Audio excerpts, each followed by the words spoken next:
Madeleine Ricot vous présente Les espions et l'histoire, dans une réalisation d'Evelyne Frémy.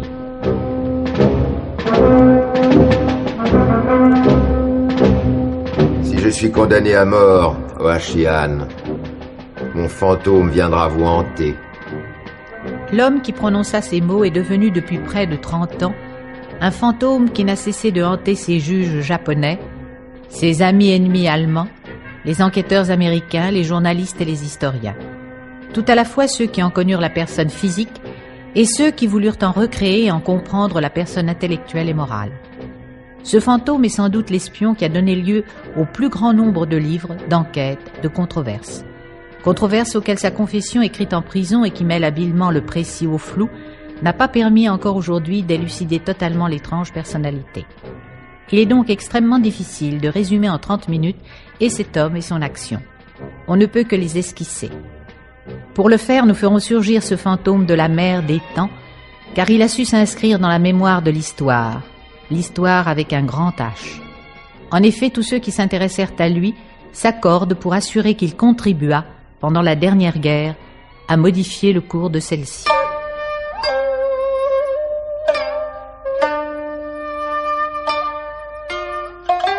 Aujourd'hui, Sorgue, un espion entré dans la légende, avec Jean Levray et la participation de Roger Gessens. Fantôme de Richard Sorgue, vous étiez allemand, n'est-il pas vrai? Oui, de nationalité, par mon père, Wilhelm Richard Sorgue. Donc, vous êtes un traître, puisque vous avez espionné vos compatriotes. Traître, j'ignore ce que ce mot veut dire. Je n'ai jamais servi contre ma vraie patrie, la Russie. En fait, j'étais russe. Russe jusqu'à la moelle des os, et pour 3 raisons. La première, parce que j'étais né en 1895 à Jikand, près de Bakou, où mon père était employé comme ingénieur des pétroles. La deuxième, parce que ma mère, Nina Kobeleva, était russe. La troisième, enfin, parce que, dès l'âge de 20 ans, je découvris et j'eus foi en la doctrine communiste. Votre père, en mourant en 1907, alors qu'il était banquier à Berlin, vous avez pourtant laissé une rente, ainsi qu'à tous vos frères et sœurs. L'argent ne m'a jamais intéressé. J'étais nationaliste allemand quand je m'engageais à 19 ans et que j'allais combattre sur l'Isère pendant la guerre de 1914. Après avoir été blessé à Ypres, je m'interrogeais déjà à l'hôpital. Éric, il me faut te confier que le spectacle qu'offrent Berlin et l'arrière me répugne. D'une part, des gens qui font la queue des heures pour obtenir des aliments de première nécessité, et de l'autre, des gens qui se gardent de produits de luxe vendus à prix d'or. Je m'aperçois qu'on ne doit pas vivre uniquement pour soi. Je veux me consacrer à une grande cause à laquelle je me donnerai entièrement. Quand avez-vous compris que cette cause était celle de la révolution marxiste? Assez vite. Après avoir été blessé une nouvelle fois en Galicie aux 2 jambes, ce qui m'obligea à une longue immobilité, et me fit connaître à l'hôpital de Königsberg une infirmière. C'était une juive dont le père était engagé dans le Parti social-démocrate allemand. Tout en m'inscrivant à la faculté des sciences économiques de Berlin, j'étudiais, seul, les écrits marxistes. Je résolus alors de prendre part au mouvement révolutionnaire. Et pour cela, j'adhérai aux organisations socialistes universitaires.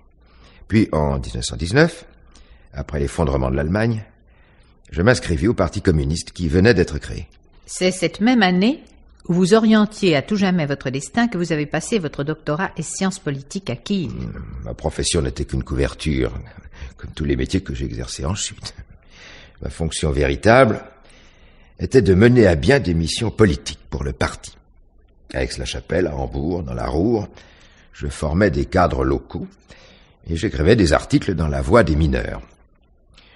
La police n'ignorait d'ailleurs pas que j'étais un agitateur communiste. Et plus tard, j'ai souvent pensé avec ironie à ce passé lorsque je partageais l'intimité d'Eugène Ott, l'ambassadeur d'Allemagne à Tokyo. Quand êtes-vous entré au service des Russes? Plus tard, après avoir épousé Christiane, la femme divorcée de mon maître Gerlach. Très précisément en avril 1924 à Francfort, à l'issue de la réunion du 9e congrès du Parti communiste. Parti mis hors la loi l'année précédente. Des délégués soviétiques prenaient part à cette réunion. J'en logeais chez moi, et je les assistais si bien qu'avant de repartir, ils me firent une proposition. Sorgue, Venez travailler au siège du Comintern à Moscou. On vous confiera la création d'un service de renseignement. Les dirigeants du parti allemand sont d'accord, si vous-même consentez à venir vivre en Russie quelque temps. J'accepte avec le plus grand enthousiasme. Nous n'avons pas le temps, Fantôme Sorgue, de nous attarder sur ces années d'apprentissage que vous avez vécues à Moscou, puis ensuite comme chargé de mission en Scandinavie, en Grande-Bretagne, enfin en Chine. Votre femme, Christiane, n'avait pu supporter l'atmosphère de la Russie et vous vous étiez séparés. Le 4e bureau de l'Armée rouge vous avait récupéré, intéressé par vos rares qualités d'intelligence, d'organisateur, de linguiste. Je parlais couramment en effet l'allemand, le russe, le français, l'anglais. Votre chef au 4e bureau, service chargé de la mise en place de réseaux d'espionnage à l'étranger, était le général Jan Karlovitch Berzin, dit le Vieux. Vous reveniez de Shanghai et n'étiez pas à Moscou depuis 2 mois que le Vieux, en avril 1933, vous convoquait dans son bureau où il avait l'habitude de réfléchir en écoutant de la musique classique. Sorgue, nous avons été bien trop satisfaits du réseau que vous avez installé à Shanghai pour vous laisser vous fonctionnariser à taper des rapports à Moscou. Nous voulons vous confier une nouvelle mission, mais j'aimerais qu'elle vous plaise. Où préférez-vous être envoyé? Naturellement en Asie, puisque j'ai appris à m'y débrouiller assez bien ces 3 dernières années. Des préférences en Chine du Nord, ou au Manchukuo. Je pourrais peut-être aussi faire quelque chose au Japon, qui sait. Je vais proposer ces différents pays au comité central et je vous rendrai la réponse très bientôt. Mais préparez déjà vos bagages et commencez à faire vos adieux à Katia. Autrement dit, Ekaterina Maxinova. Nous n'ignorons rien de la vie de nos agents, vous voyez? Non, elle va peu apprécier mon départ si soudain. Elle m'a déjà jugé fatigué, changé en me retrouvant. Que sera-ce lors de mon lointain retour? N'ayez crainte. Un bel homme comme vous, Sorgue, ne manquera jamais de femme. Mais attention. Attention à elle. N'ayez crainte à votre tour. Je ne fais confiance à aucune femme en ce qui concerne mon travail. Même pas à Agnès Smetney, cette américaine qui vous a été si utile à Shanghai? Surtout en vous faisant connaître Ozaki Otsumi? Le premier et le plus important de mes associés, c'est vrai. J'aimerais beaucoup retravailler avec celui-ci. Agnès Medley, aussi révolutionnaire et intelligente qu'elle soit, a le tort d'être une femme, c'est-à-dire qu'elle est incapable d'être une véritable espionne. En ce cas, je ne redouterai pas vos futures conquêtes. De toute façon, j'aurai soin d'en changer toutes les 3 ou 4 semaines. Aucune ne devra, hors de Russie, s'immiscer dans ma vie privée. En cela, vous serez sage. On est venu me rapporter que vous aviez pris l'habitude de la boisson. Ceci aussi est dangereux. J'encaisse fort bien l'alcool. Il est parfois d'un grand secours dans la solitude à laquelle nous sommes contraints. C'est aussi un excellent moyen pour entrer en rapport avec les gens qui hantent les bars, les cabarets. On apprend beaucoup de choses en vidant une bouteille et on en cache bien d'autres, sous les aspects d'un jouisseur. Nous vous faisons confiance. Vous avez une situation un peu à part au 4e bureau puisque nous vous avons laissé organiser et diriger, comme vous l'entendiez, votre réseau de Shanghai. Les renseignements que vous nous avez procurés nous ont donné raison. Vous jouirez de la même liberté pour accomplir votre prochaine mission.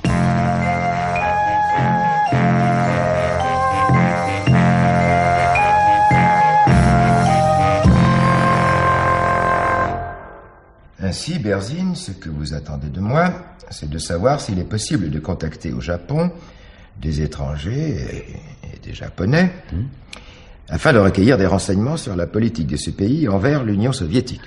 Très exactement.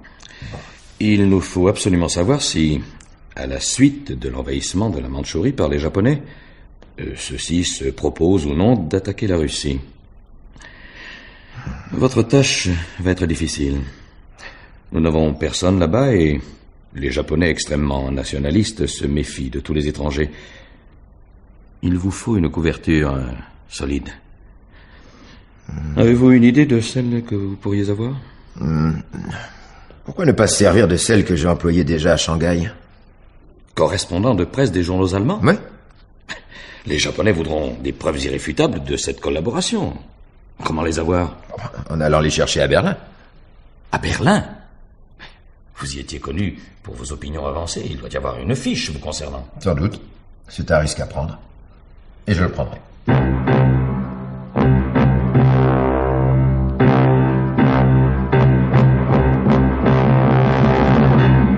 Votre audace a été payante, Fantôme Sorg, n'est-il pas vrai? Très payante. Non seulement le Börsen Zeitung et le Tägliche Rundschau acceptèrent de publier les articles que je leur enverrais sur le Japon, mais la revue nationale socialiste géopolitique fut intéressée par les rapports que je pourrais écrire.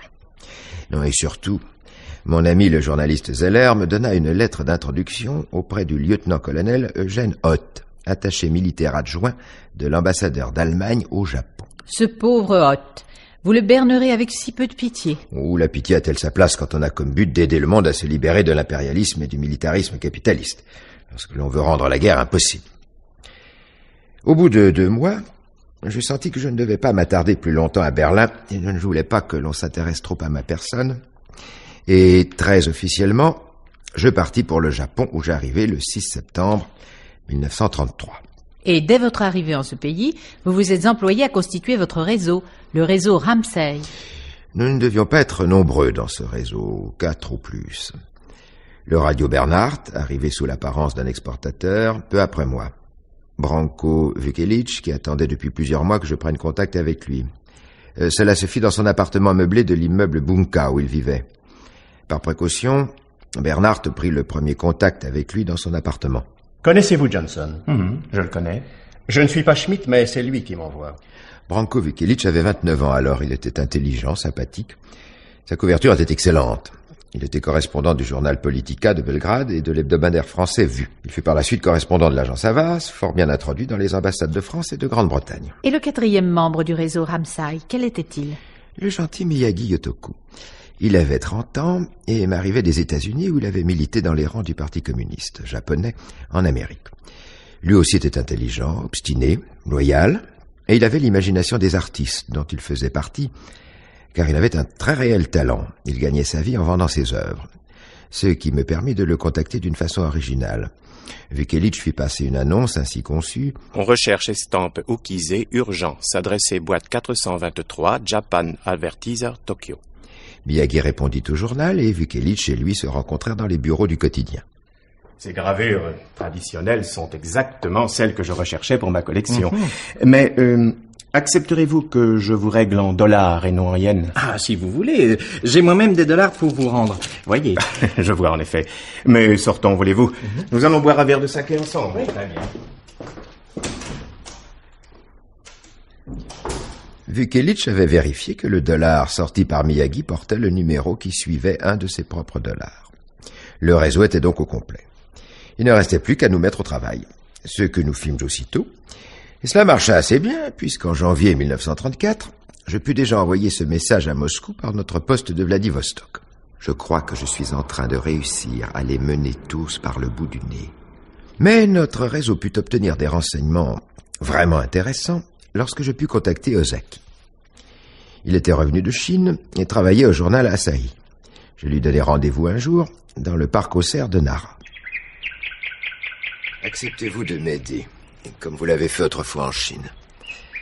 Mais cette fois, il s'agit d'obtenir le plus de renseignements possible, économiques, politiques, financiers, diplomatiques et militaires, concernant le Japon. Pour le bien du Japon lui-même, qui est dominé par les ultranationalistes imbéciles, j'accepte, Richard. J'accepte.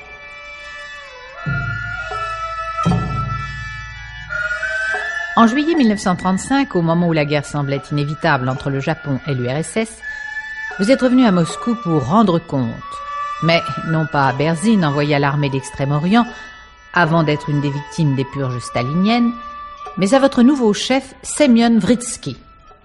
En résumé, c'est Miyagi qui, grâce à ses sous-agents et à ses relations personnelles avec les militaires dont il fait le portrait, vous fournit vos renseignements militaires du côté japonais et vous transmet la copie de tous les documents qu'il peut ramasser. Oui, Vukelic en fait la photocopie, tandis qu'Ozaki s'occupe particulièrement des nationalistes. Il n'y a qu'une chose qui ne marche pas dans ce dispositif, les transmissions avec vous. C'est pourquoi j'ai demandé le rappel de Bernhardt, trop médiocre radio. Il me faut quelqu'un d'extrêmement qualifié pour le remplacer. Nous en sommes persuadés. Avez-vous une préférence pour un homme? Oui, Max Clausen. L'ancien marin de Hambourg qui a travaillé avec vous à Shanghai? C'est un homme sûr, solide et ingénieux. Accordé.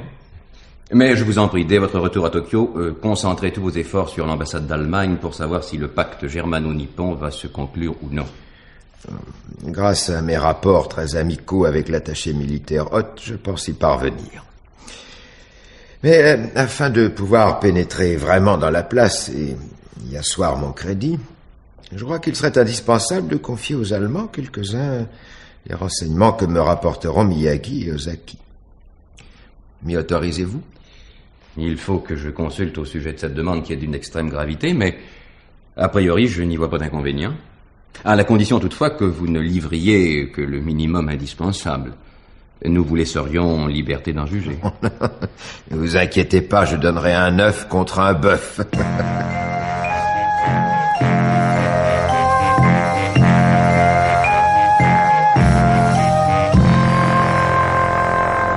C'est à partir de votre retour, Sorg, en cette fin d'année 1935, que vous avez commencé à vivre vraiment deux existences.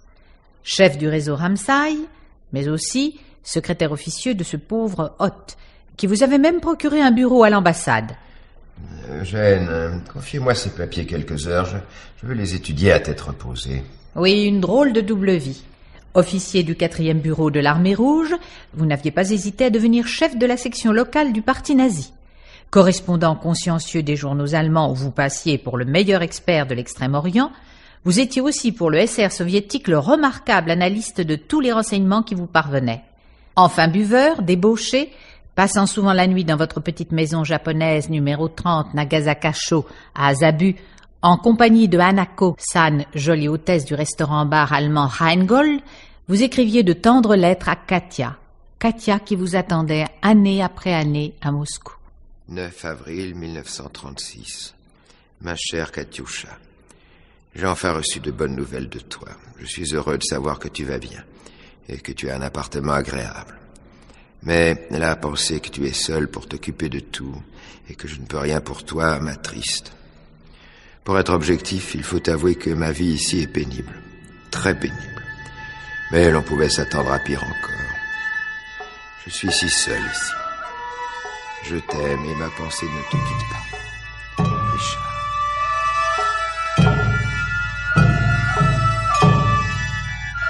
À qui mentiez-vous, Sorg? À Katia? À Hanako-san? À ce brave Ott dont vous direz avec presque du regret? Ott était quelqu'un de bien. Oui, à tous vous mentiez, sauf aux membres du réseau, au 4e bureau et à vous-même. Lucide, calme, vous étiez toujours maître de vous, dans la plus complète ivresse ou en proie à la douleur. Je veux parler de cette nuit où, ayant un peu trop fêté votre retour de Hong Kong où vous aviez été chargé de porter la valise diplomatique par Ott, devenu ambassadeur, vous rentriez chez vous sur votre moto à vive allure.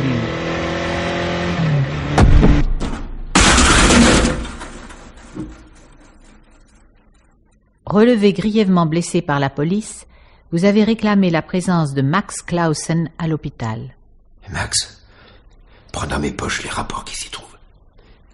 Rends-toi chez moi immédiatement et ramasse tout ce qui peut être compromettant. Fais vite. Sois rassuré, Richard. Je file à Azabu. Après quoi, vous avez estimé que vous pouviez enfin vous évanouir. Votre mâchoire fracturée et les cicatrices que votre visage conservera de cet accident ne nuisirent d'ailleurs en rien à votre charme séducteur d'homme grand, aux épaules larges, aux cheveux drus et bruns, aux yeux bleus mais au regard froid et moqueur. Oui, une drôle de vie, et cela pendant les 9 années que votre réseau fonctionna sans éveiller les soupçons. En 1939, je fis savoir à Moscou que l'alliance germano-nippone était dirigée contre la Grande-Bretagne et non contre l'Union soviétique. C'est pourquoi, à leur tour, les Russes conclurent un pacte avec l'Allemagne. Vous étiez maintenant admirablement renseigné par Ozaki, qui était devenu conseiller officieux du prince Konoye, le chef du gouvernement. Oui, et Ozaki devint un collaborateur encore plus précieux après la déclaration de la guerre. Quand nous nous rencontrions dans une machiaï, un restaurant de luxe avec des geishas, nous confrontions nos sources et nous discutions longuement afin que je puisse en tirer une conclusion.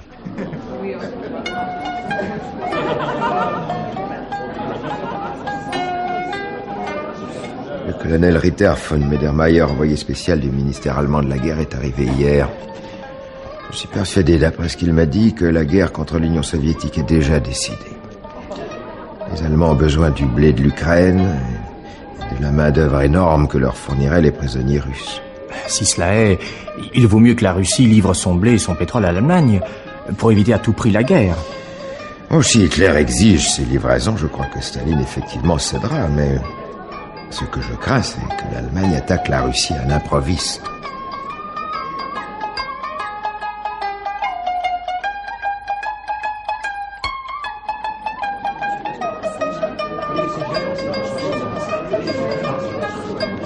Oui, cette fois, c'est plus qu'une prévision, c'est une certitude. L'Allemagne attaquera la Russie vers la mi-juin. Mon ami Skoll est arrivé porteur de messages secrets pour Hoth. 170 à 190 divisions allemandes sont massées à la frontière orientale. Il n'y aura ni ultimatum, ni déclaration de guerre. Et il faut prévenir le centre. Staline. Bien entendu.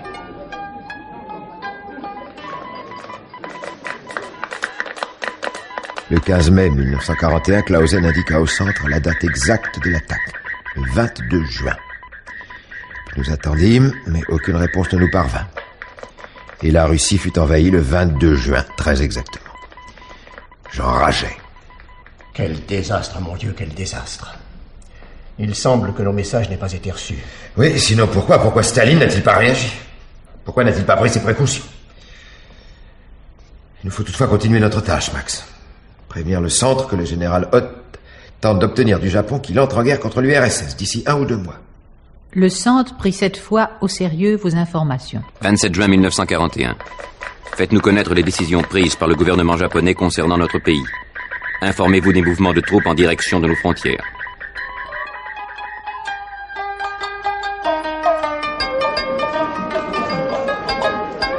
Mon cher Ozaki, avez-vous pu obtenir quelques renseignements sur les décisions qui ont sans aucun doute été prises à l'issue de la conférence secrète qui a réuni le 2 juillet en présence de l'empereur tous les chefs militaires japonais?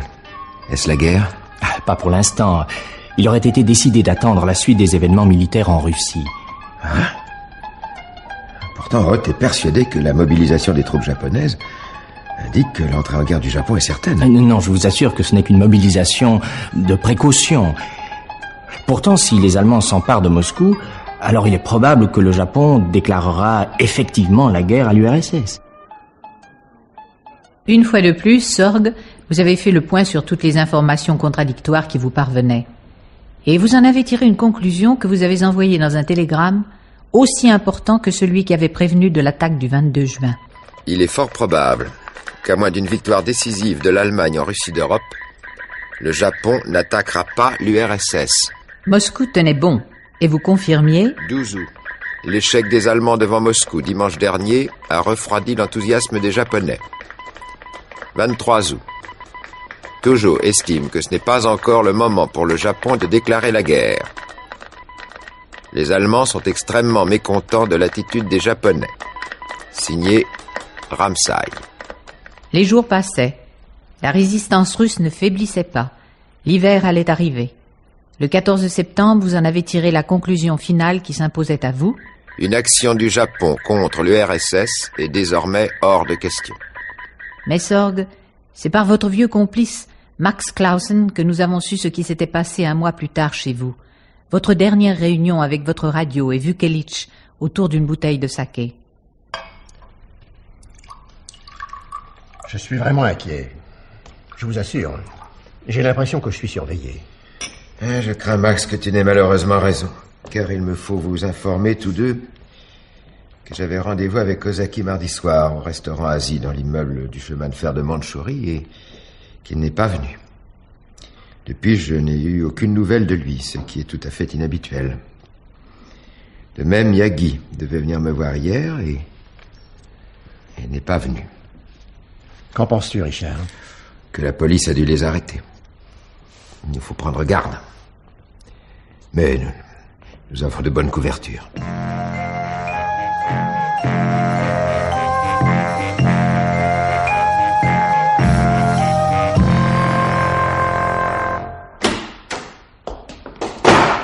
Quoi?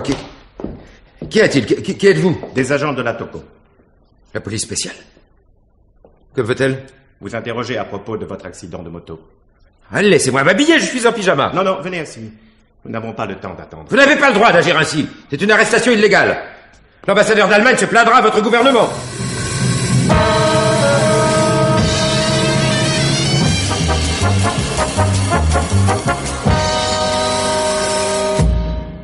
Ainsi donc, 9 années d'une vie double extraordinaire venaient de se terminer ce 18 octobre 1941 à 5 heures du matin.